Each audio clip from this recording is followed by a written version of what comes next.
हमारी ये धरती, जिस पर खड़े बड़े बड़े पहाड़, बड़े बड़े मैदानी भाग, जहां पर बहती नदियां, बड़े बड़े देश, पहाड़ी धरती तो कहीं पर उड़ती रेत से भरे रेगिस्तान, कहीं पर पानी की भरमार है तो कहीं पर पीने के पानी की मार, कहीं पर सूखी बंजर पहाड़ियां हैं तो कहीं पर पेड़ पौधों से आच्छादित पहाड़ियां, कहीं पर वर्षा वन है तो कहीं पर उष्णकटिबंधीय वन, कहीं बड़े बड़े घास के मैदान है तो कहीं पर बर्फ से ढकी पहाड़ियां, कहीं पर वर्ष भर गर्मी पड़ती है तो कहीं पर वर्ष भर तापमान माइनस में रहता है। बड़े बड़े वन्य जीवों से लेकर छोटे छोटे बैक्टीरिया, इतनी सब विविधताओं से भरी हमारी ये प्यारी धरती आकाश से देखने पर और भी सुंदर लगती है। हमारी धरती हमारे सौर मंडल के तीसरे नंबर का ग्रह है। साथ ही ये इस ब्रह्मांड का अभी तक ये पहला ऐसा ग्रह है जहां पर जीवन की संभावनाएं हैं, जीवन पनप रहा है। सदियों से था, सदियों तक रहेगा। इन्हीं सब विविधताओं से भरी ये धरती अपने अक्ष पर घूमती हुई 24 घंटे में दिन और रात बनाती है। प्रकृति ने इसे बड़ी ही खूबसूरती से बनाया है। ये अपने अक्ष पर 23.1/2 डिग्री के कोण पर झुकी हुई है, जिसके कारण यहाँ पर सर्दी, गर्मी, बरसात जैसे मौसम बनते रहते हैं। यहाँ का सघन वायुमंडल, जिसमें प्राण वायु है, हमारे जीने के लिए आवश्यक है। साथ ही ये पृथ्वी सूरज के चारों ओर अपना एक चक्कर 365 दिनों में कंप्लीट करती है, जिसके कारण यहाँ पर एक साल होता है। विविधताओं से भरी ये पृथ्वी क्या हमेशा से ही इतनी सुंदर रही थी? इस पृथ्वी का जन्म कैसे हुआ, कब हुआ? क्या हमेशा से मानव था या फिर अभी पिछले कुछ सालों से ही मानव है? इस धरती पर जीवन कैसे प्रारंभ हुआ? सबसे पहले जीवन की शुरुआत कहाँ से हुई? किस तरह के जीवन ने जन्म लेना शुरू किया? सबसे पहले प्राकृतिक वातावरण का निर्माण हुआ या फिर किसी जीव का? सवाल बहुत सारे हैं। इन सभी सवालों के जवाब हमेशा की तरह हमें उस जगह पर मिलेंगे जहां से इसकी शुरुआत हुई। शुरुआत में ना तो स्पेस था, ना ही टाइम, ना ही किसी प्रकार के कोई तारे थे, ना ही मिल्की वे जैसी गैलेक्सी, और ना ही पृथ्वी जैसे कोई ग्रह है, और ना ही हमारा चंद्रमा जैसा कोई उपग्रह था। कुछ नहीं था। ये सारा मैटर सिर्फ एक पॉइंट में समाया हुआ था, जिसका आकार एक एटम से भी बहुत छोटा था। लेकिन पता नहीं अचानक किस कारण से इस छोटे से पॉइंट ने बढ़ना शुरू किया। इस बढ़ते पॉइंट ने अचानक इतना बड़ा आकार ले लिया और एक बड़ा विस्फोट हो गया। इस विस्फोट के कारण देखते ही देखते हर जगह ब्रह्मांड पैदा हो गया। जहां पर कुछ नहीं था, वहां पर अब हाइड्रोजन गैस के बादल बिखरे हुए थे। हर जगह प्योर एनर्जी भरी हुई थी। इन्फ्लेशन के कारण टेम्परेचर बहुत ज्यादा था और समय गुजरने के साथ साथ इस टेम्परेचर ने कम होना शुरू किया। इन्फ्लेशन के कारण एनर्जी का एक जबरदस्त फ्लो बन गया। तभी जन्म हुआ एक नई ताकत का, जिसे हम ग्रेविटी कहते हैं। इस ग्रेविटी ने ही ब्रह्मांड में फैले हुए इस प्योर एनर्जी के पार्टिकल्स को आपस में जोड़ना शुरू किया और जन्म हुआ पहले एटम का, जिसके कारण देखते ही देखते पूरा ब्रह्मांड हाइड्रोजन के एटम से भर गया।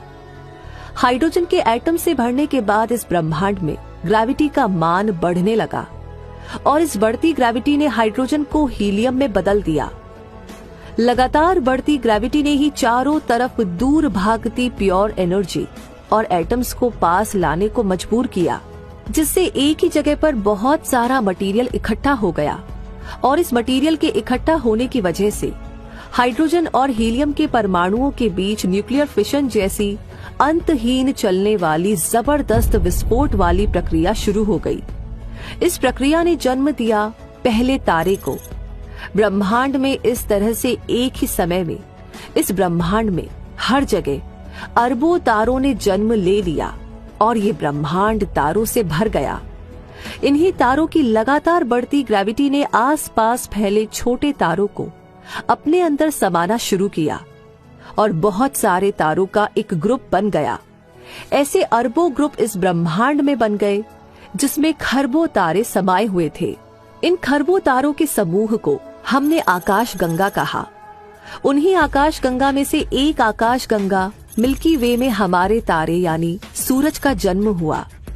हमारा ये तारा काफी बड़ा था, साथ ही इसकी ग्रेविटी भी बहुत जबरदस्त थी, जिसकी वजह से आसपास घूम रही धूल, डस्ट, हाइड्रोजन और हीलियम के परमाणु इसके चारों तरफ चक्कर लगाने लगे।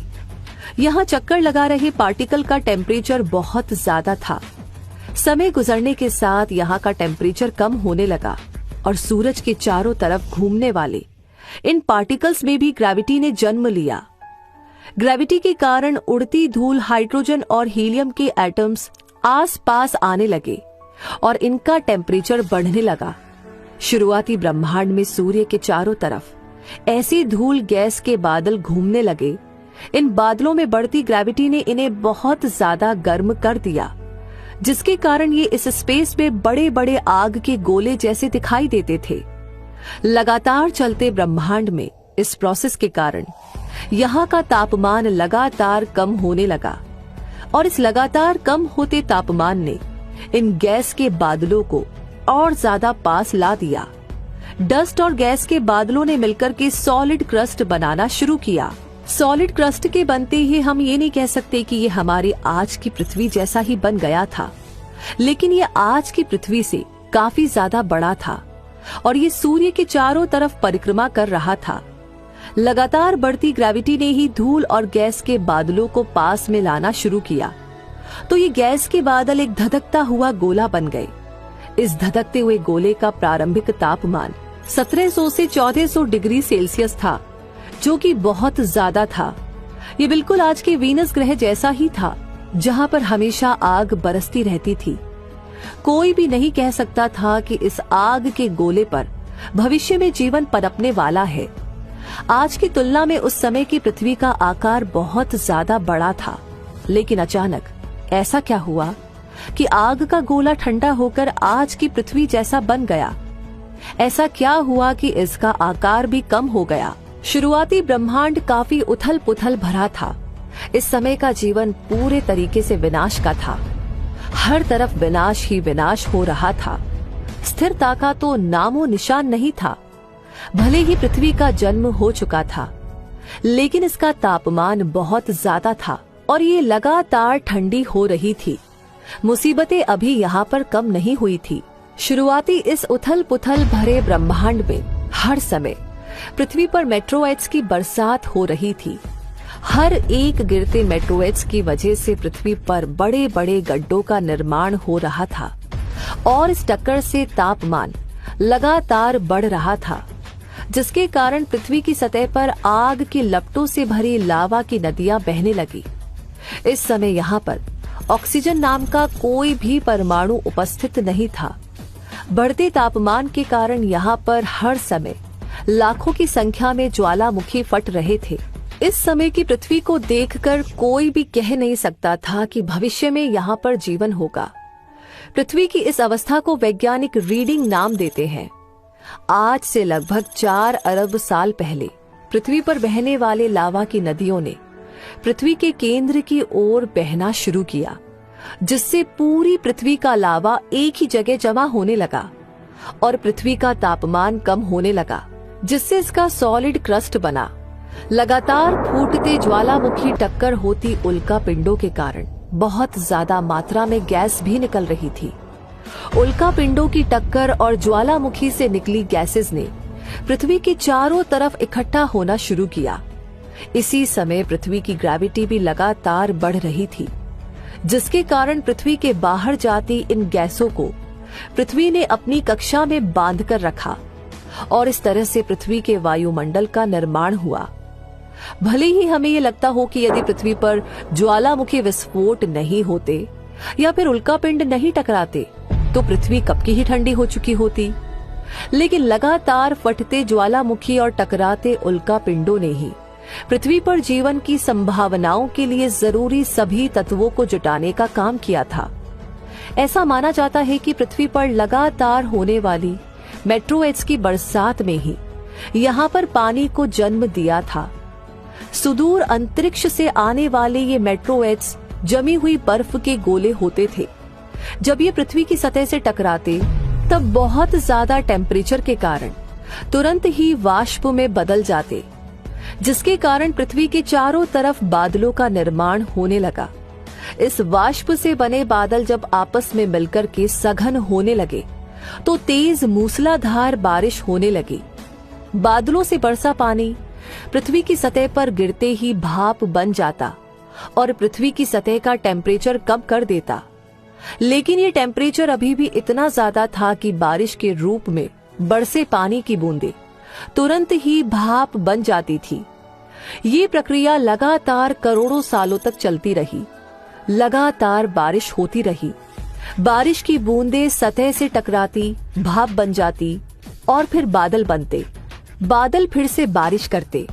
तो लगातार करोड़ों सालों तक चलती इस प्रक्रिया में पृथ्वी की सतह ठंडी हुई और पृथ्वी की ग्रेविटी की वजह से यहाँ पर बड़े बड़े महासागरों का निर्माण हुआ। इन टकराते बादलों के कारण पृथ्वी के वायुमंडल में तेज चमकती कड़कती बिजली हर समय हर पल चमकती रहती थी, जिसके कारण वायुमंडल में ऑक्सीजन, कार्बन डाइऑक्साइड जैसी गैसों का निर्माण हुआ। लगातार चलती इस प्रोसेस के कारण वायुमंडल में कार्बन डाइऑक्साइड और ऑक्सीजन जैसी गैसों का निर्माण हुआ। ऐसा भी माना जाता है कि पृथ्वी पर पानी की उपस्थिति किसी मेट्रोइड्स के कारण नहीं हुई, बल्कि ज्वालामुखी के विस्फोट से निकली गैस के एटम आपस में जुड़ते रहे और हर बार एक नए एटम का निर्माण करते रहे। जब वायुमंडल में हाइड्रोजन और ऑक्सीजन के अलग अलग एटम्स का बहुत ज्यादा संख्या में निर्माण हो गया, तब ये एटम पास पास आने लगे और आकाश में चमकती बिजली ने इन्हें और ज्यादा पास में ला दिया और इन्हें आपस में जोड़ दिया, जिसके कारण पानी की जलवाष्प का निर्माण हुआ और ये जलवाष्प इकट्ठा होकर के बादल में बदलने लगी और इन बादलों के कारण ही पृथ्वी पर मूसलाधार बारिश होने लगी। पृथ्वी जलमग्न हो गई थी। लग रहा था कि पृथ्वी अब किसी भी तरह की विपरीत परिस्थितियों में नहीं फंसेगी। अब यहाँ पर जीवन पनपने लगेगा। लेकिन पृथ्वी का आकार अब भी अपने सामान्य आकार से काफी बड़ा था। पृथ्वी की मुसीबतें कम होने का नाम ही नहीं ले रही थी। तभी आकाश में मंगल ग्रह के बराबर आकार का एक ग्रह पृथ्वी की तरफ तेजी से बढ़ने लगा। तेजी से बढ़ते इस मेट्रोइड्स ने पृथ्वी से एक जोरदार टक्कर की, जिसे हैवी बम्बार्ड कहते हैं। इस मेट्रोइड्स का नाम था थिया। थिया नाम के मेट्रोइड से टकराने के बाद पृथ्वी एक बार फिर से धूल धुएं का गुब्बार बन गई और इसका आकार डोनट शेप का हो गया।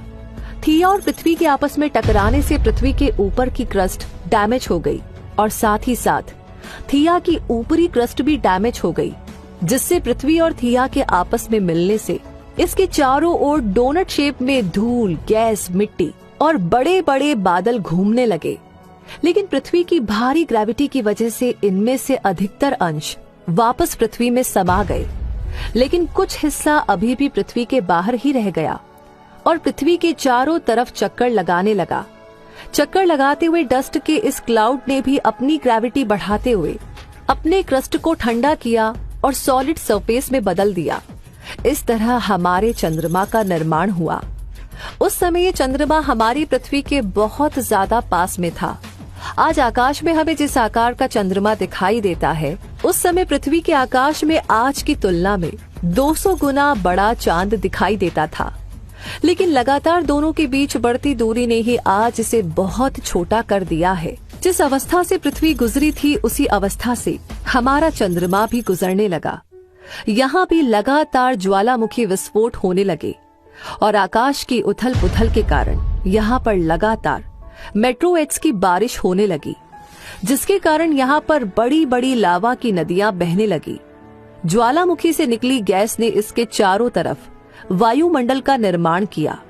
लेकिन चांद की ग्रेविटी पृथ्वी से बहुत ज्यादा कम होने के कारण चंद्रमा इन सभी जीवन के तत्वों को ज्यादा लंबे समय तक रोक नहीं पाया और इस कारण से आज चंद्रमा पर कोई भी वायुमंडल नहीं है और यहाँ पर जीवन नहीं है। चंद्रमा पर बने वायुमंडल को रोकने के लिए चंद्रमा के पास इतनी ग्रेविटी नहीं थी कि वो उसे स्थिर रख पाता और इस कारण से जब चंद्रमा का वायुमंडल खत्म हो गया तो इस पर एक बार फिर से मेट्रो एक्स की लगातार भारी बारिश होने लगी।